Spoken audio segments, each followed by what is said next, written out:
Hello brother, నమస్తే. సిటీలలో job చేసుకునేటోళ్ళు ఏదన్నా కష్టం వచ్చిందనుకో, చీ ఈ జాబ్ నాకొద్దు, ఊరెళ్ళి వ్యవసాయం చేసుకుంటా అని అంటారు. బ్రదర్, వ్యవసాయం చేయటం అంత ఈజీ ఏం కాదు. నేను కూడా హైదరాబాద్లో జాబ్ చేసుకునేటోనే. ఈరోజు చేను దగ్గరకు వచ్చేసి ఒకటే ట్యాంక్కి నారుమడికి మందు కొట్టాను. ఎలా ఉంది తెలుసా? ఇక ఒక్కటే ట్యాంక్కి మందు కొడితే ఈ గోడలన్నీ విపరీతమైన నొప్పి గుంజకొస్తున్నాయి. ఎకరాలు ఉన్నవాళ్ళు 10-20 ట్యాంకీలు మందు కొడతారు. రైతు కష్టం వర్ణించటం చాలా కష్టం బ్రదర్. వాళ్ళ పరిస్థితి ఏంటో ఒకసారి ఆలోచించండి. రైతు జీవితం మనం అనుకున్నంత ఈజీ ఏం కాదు. ఈరోజు మనం 3 పూటల అన్నం తింటున్నాం అంటే దానికి కారణం రైతే. దాని వెనక తను ఎంత కష్టపడతాడు తెలుసా? 24 గంటలు అదే పని మీద ఉంటాడు కాబట్టే ఈరోజు మనం కడుపు నిండా తినగలుగుతున్నాం. సో మా నాన్న రైతు.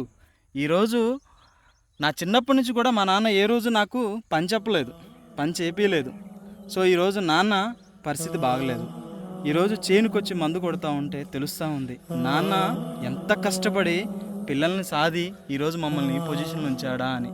మీ తల్లిదండ్రులు కూడా అలానే కదా. సో రైతుని చులకనగా చూడకండి అబ్బా.